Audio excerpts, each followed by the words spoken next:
Bueno, muy buenos días, bienvenidos a la parte mía de la charla. Se denomina los trastornos somatomorfos a la luz del DSM-5. Pues nos parece importante incluir esta charla relacionada con las demás, teniendo en cuenta pues que actualmente se están analizando los criterios diagnósticos para establecer los pacientes con diagnósticos de trastornos somatomorfos, que en la actualidad, o pues digamos según el grupo de trabajo DSM-5, se llamarían trastornos por síntomas somáticos. Quise traer acá una frase que me pareció bien interesante del Congreso de la Universidad del Bosque, que la planteó un psiquiatra brasilero, que decía: cuando la boca calla, el cuerpo habla; cuando la boca habla, el cuerpo sana. Esto pues fundamenta un poco, digamos, por qué las emociones terminan verbalizándose a través de las vísceras, de los órganos, por ejemplo, como nos mostraba la doctora dermatóloga, y también, digamos,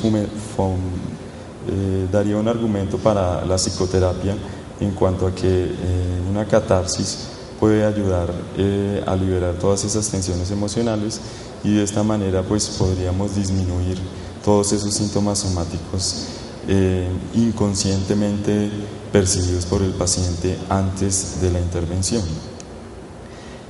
¿Cuáles son como los principios para lo que antes se denominaba trastornos psicosomáticos? Pues hay un reconocimiento de una interacción, hablando, digamos, de una dualidad entre lo que es la mente y es el cuerpo, que pues se ha reconocido desde hace mucho tiempo atrás. Pues hay descripciones desde 1800, y pues es interesante porque vemos que la interacción no solamente es a partir de la mente, que afecte la parte somática, sino también a partir del cuerpo, que pues también puede generar ciertas alteraciones a nivel de la mente. Por ejemplo, en los casos que mencionaba la dermatóloga, tiene que ver con pues estos lesiones a nivel facial que pueden generar ciertas alteraciones a nivel emocional, o incrementar, por ejemplo, el malestar que puede estar presentando el paciente. Otra de las características más comunes que unen a los trastornos somatomorfos o somáticos, ahora según la clasificación del DSM-5, es que hay una discrepancia entre los signos y los síntomas. Los signos encontrados en el clínico usualmente son mucho menores. Por ejemplo, se ven lesiones mucho más pequeñas a nivel dermatológico de lo que usualmente describen los pacientes: el poro abierto, la alteración, digamos, en la nariz, todas estas cosas que se magnifican y que tienen un componente más psicológico o mental. Hay entonces aproximaciones de diversos tipos. Las que inicialmente se han descrito, se describieron, fueron las psicodinámicas. Hablamos, por ejemplo, de Freud, casos, por ejemplo, como el de Ana O, en el que mencionaba que después de tener un trabajo psicoanalítico completo, nosotros deberíamos tener un punto de contacto con la biología. ¿Por qué? Porque encontraba que había una relación muy importante, pues por ejemplo, entre todos estos conflictos intrapsíquicos o las emociones que estaban contenidas en la paciente, y por ejemplo la parálisis de un brazo, o bueno, cualquier otra sintomatología física, y que podría haber en esto entonces un correlato neurobiológico.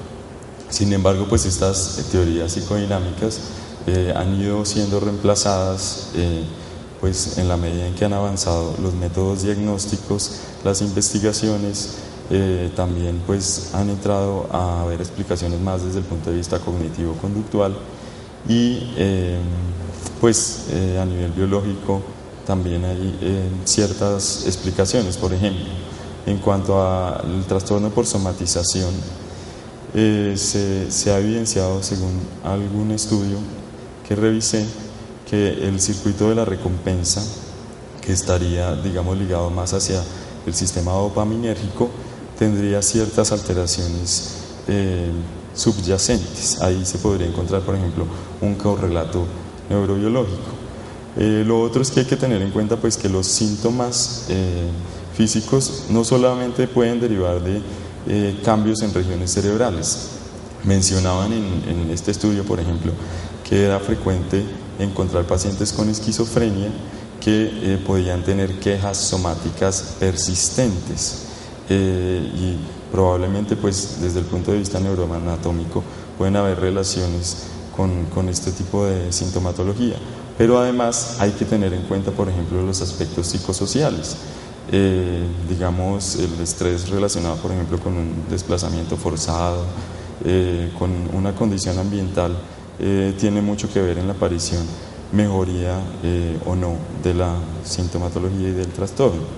Esta es una diapositiva que trata de cobijar la historia, pues el desarrollo histórico del diagnóstico según el DSM-4, el DCM, perdón, el Manual Estadístico Diagnóstico para Enfermedades Mentales.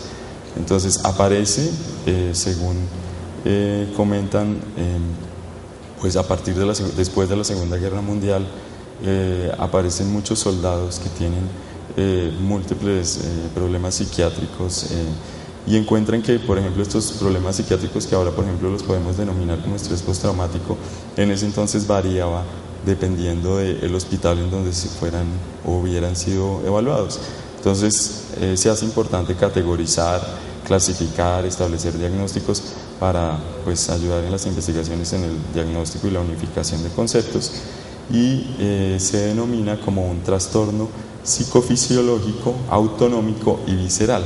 Esto pues se remontaría a lo que nos mencionó la doctora Kerley, cómo la parte psicológica tiene alteraciones o genera alteraciones a nivel fisiológico en el sistema autónomo, aumentar la frecuencia cardíaca, aumentar la frecuencia respiratoria, la diaforesis, y también a nivel visceral, que puede generar, por ejemplo,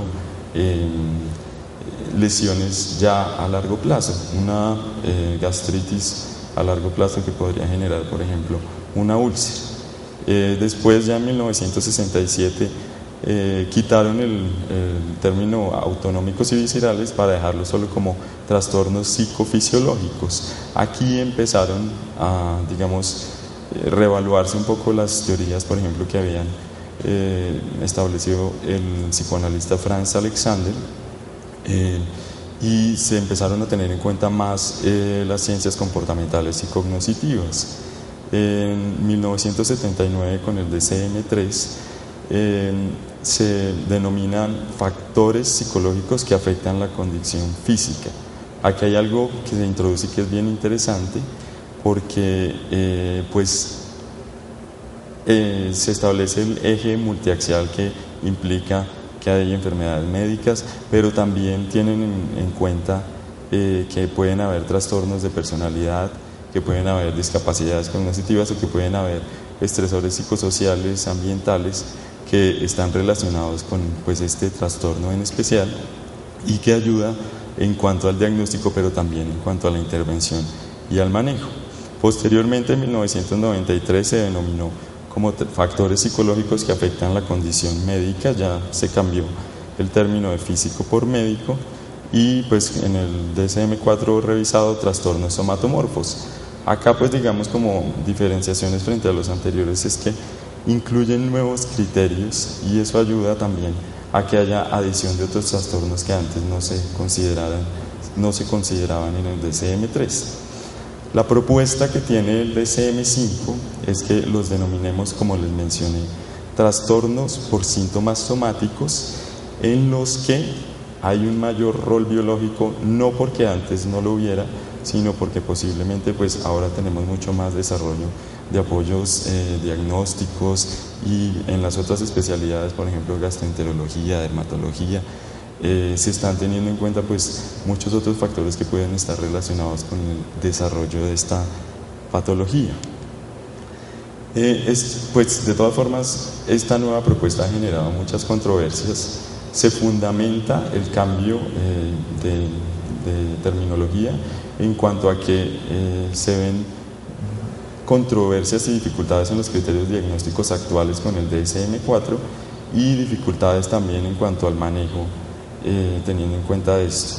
Por ejemplo, hablan de la característica común de los trastornos somatomorfos según el DSM-4 es que son síntomas no explicados médicamente. Esto pues lo controvierten varios autores porque dicen que no es lo mismo establecer un síntoma no explicado médicamente en un país del primer mundo o un país del tercer mundo. En el país como Estados Unidos probablemente tendrá mucho más apoyo diagnóstico y pues hay estudios que establecen que más o menos el 70% de los síntomas somáticos que inicialmente podían interpretarse como de origen psicológico se les ha encontrado una característica o una causa biológica.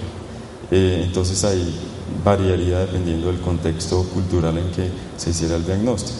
Lo otro pues, que es interesante es mirar como por ejemplo los neurólogos prefieren denominar los trastornos conversivos como síndromes somáticos funcionales, porque igual así como los neurólogos pueden aceptar mejor esta terminología, los pacientes también reciben mejor un diagnóstico de un trastorno de origen somático que de origen psicológico. No hay un modelo, de todas formas, actualmente satisfactorio a nivel biológico que explique los mecanismos por medio de los cuales se generan los trastornos somatomorfos. Esto hay que tenerlo también muy presente porque en el actual, o pues la propuesta que se está generando del DSM-5, todavía hay cierta controversia, ambigüedad, y dicen que mientras no tengamos pues estos modelos biológicos ya bien definidos, pues los criterios diagnósticos van a terminar siendo, digamos, no muy divisorios y no van a ayudar tampoco a que la clasificación como tal sea certera o se base en conceptos fuertes. El otro que es importante tener presente es que, pues así como nos mencionaba la doctora Kerli, es importante que hagamos una intervención y pues la doctora Luz Helena Pavón, una intervención interdisciplinaria. En ese sentido, pues muchos pacientes, por ejemplo, llegan a dermatología o llegan a gastroenterología antes de consultar a un psiquiatra, y en ese sentido es muy importante pues que también tengan el contacto con un psiquiatra para que haya el diagnóstico y haya el manejo, y también pues es súper importante que tengan el manejo por las otras especialidades, porque lo otro también está implicado dentro de la problemática. ¿Qué otras controversias surgen y por las cuales se piensa que es importante revisar estos criterios según el DSM-4? Por ejemplo, el síndrome de colon irritable o la fibromialgia podría ubicarse en el eje 1, teniendo en cuenta que cumpliría criterios de un trastorno somatomorfo no especificado según un psiquiatra, pero a la visión, por ejemplo, de un médico, este estaría más ubicado en el eje 3. Y pues como tal no necesariamente tendría que ser un criterio de exclusión, digamos que haya una enfermedad o un síntoma médicamente explicable para que el paciente no tenga un trastorno somatomorfo. Usualmente cursan los trastornos somatomorfos con enfermedades médicas asociadas.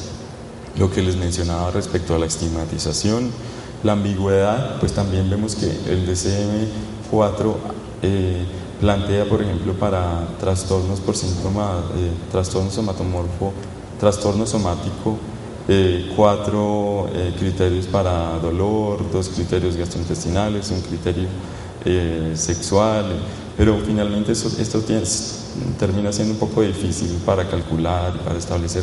Entonces lo que termina ocurriendo es que no se utiliza este diagnóstico, sino se utiliza el diagnóstico de trastorno somatomorfo no especificado, y esto pues no ayuda en cuanto al diagnóstico y al tratamiento, y la compatibilidad en cuanto a las diferentes culturas y las características socioeconómicas de los pacientes y pues de los hospitales.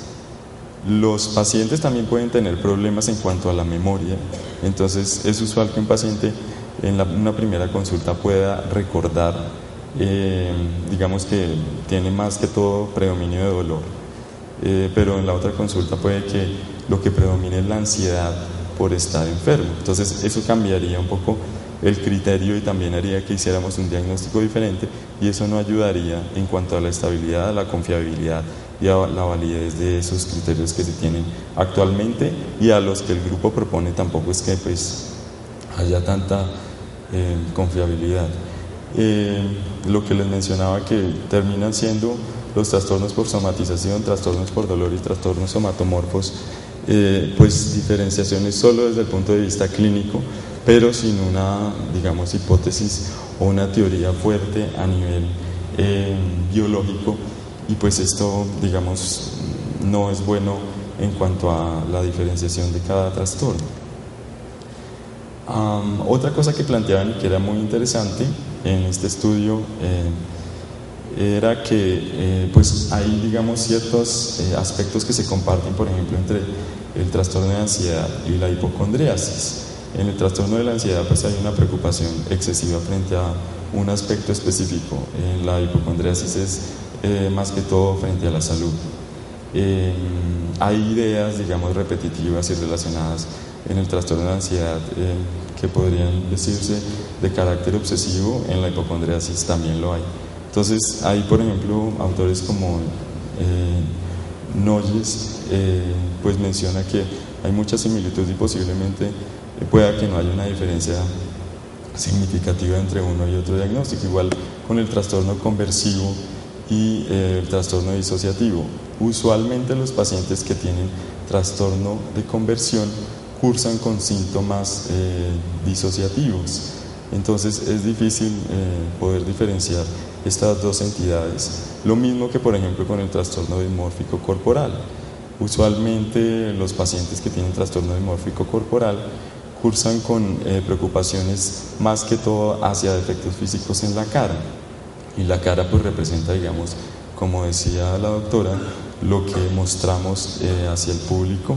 Entonces ahí hay un componente, digamos, de fobia social, y hay ideas obsesivas repetitivas, hay escaneo persistente del paciente frente a cómo está físicamente, lo que también podría equipararse con un trastorno obsesivo compulsivo, igual con el trastorno por dolor y el trastorno de somatización. Mientras no haya una diferencia desde el punto de vista neurobiológico, es muy difícil, solo porque sea un síntoma doloroso o porque sea un síntoma de otra clase, diferenciar estas dos entidades.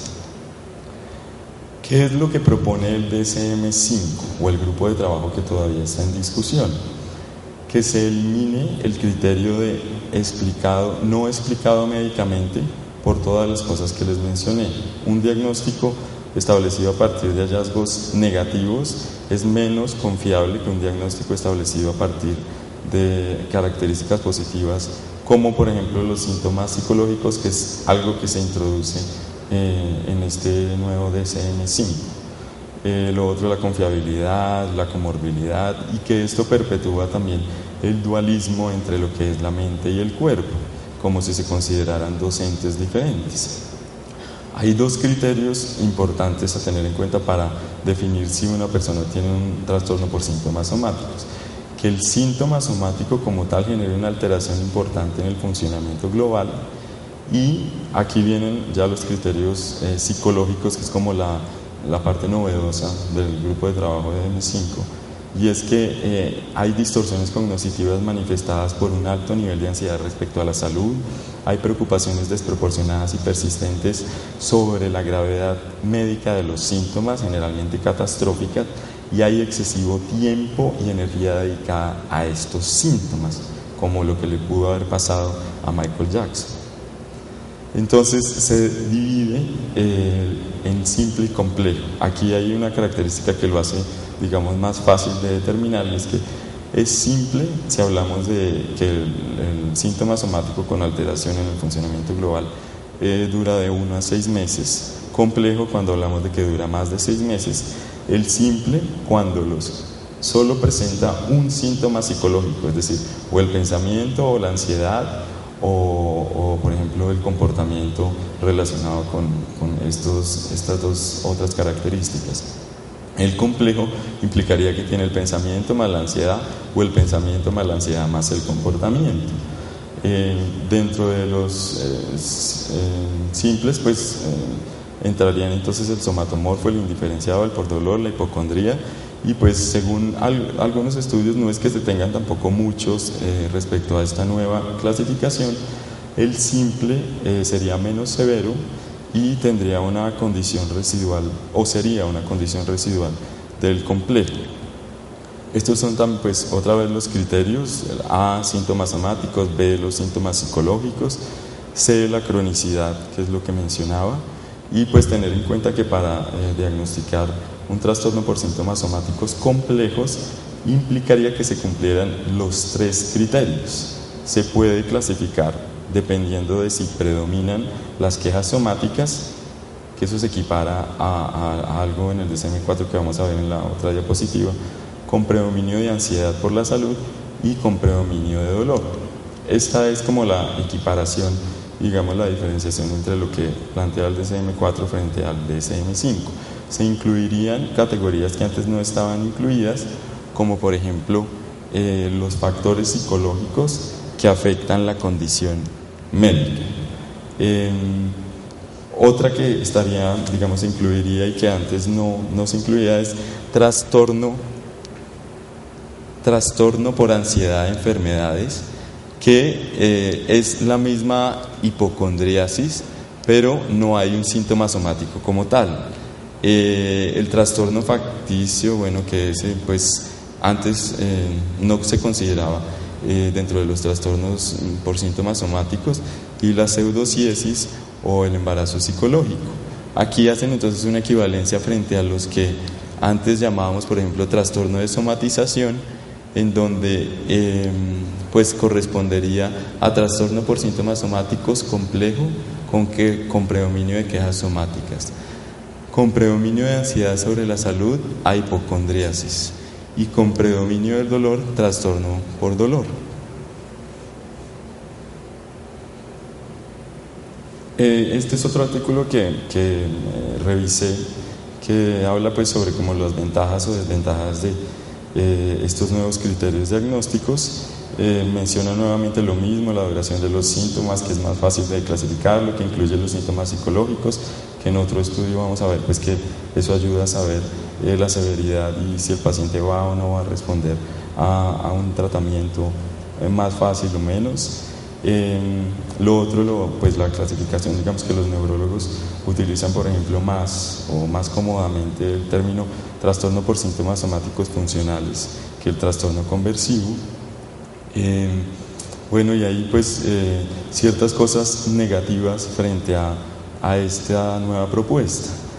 Se plantea que, por ejemplo, si decimos que porque tenga un criterio de síntoma psicológico es simple, pero es muy complejo saber esto porque usualmente los pacientes que cursan con pensamientos relacionados con la salud también tienen ansiedad relacionada con la salud, y también tienen, pues probablemente acuden más a un servicio de urgencias, a un servicio médico.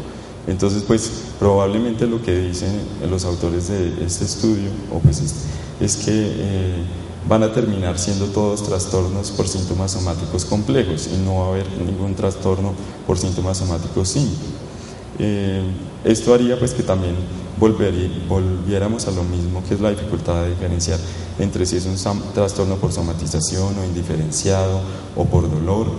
Y lo otro pues que ocurre con la clasificación de la mayoría de entidades es que es difícil, por ejemplo en los niños, va a ser difícil establecer en cuanto a los criterios psicológicos cuánta ansiedad pueden tener frente a un síntoma somático, o digamos los pensamientos relacionados con esto, pues porque no lo expresan igual que los adultos. Bueno, esto es más respecto a lo que les mencionaba. Aquí es importante en este estudio que aparece en una revista de neurología, mencionan que aún para los eventos psicógenos no epilépticos, o sea, las mismas pseudocrisis, el más probable síntoma psicógeno, los profesionales de la salud mental son escépticos y frecuentemente no creen en el diagnóstico. En este, pues, por ejemplo, yo tengo un caso de una paciente que fue valorada por neurología, enviada al servicio de neurología de la Fundación Santa Fe con un diagnóstico de una epilepsia refractiva, pues había recibido tratamiento con carbamazepina, ácido valproico, lamotrigina, topiramato, sin control. Pues la paciente fue a donde un neurólogo que era epileptólogo, le hizo una videotelemetría y a través de un examen clínico también evidenció que había un componente psicológico bien importante. Me la remitió, efectivamente historia de abuso sexual, maltrato en la infancia, rasgos limítrofes histrónicos de la personalidad y pues estresores psicosociales bien importantes. Aquí precisamente coincido con lo que mencionaba la doctora Luz Helena. Bueno, esta es la conclusión, digamos, respecto a las discusiones que se han tenido en el equipo de trabajo del DSM-5. Hay muchos debates sobre la validez y confiabilidad de los trastornos somatomorfos según el DSM-4. La nueva propuesta del DSM-5 tiene en cuenta varias limitaciones de la anterior, pero no es garantía de que el cambio en el nombre y algunas correcciones en el cuidado mejore el cuidado de los pacientes, el diagnóstico y el tratamiento. Se requieren más estudios, discusiones y correcciones antes de implementar estos nuevos criterios diagnósticos que propone el DSM-5. Muchas gracias.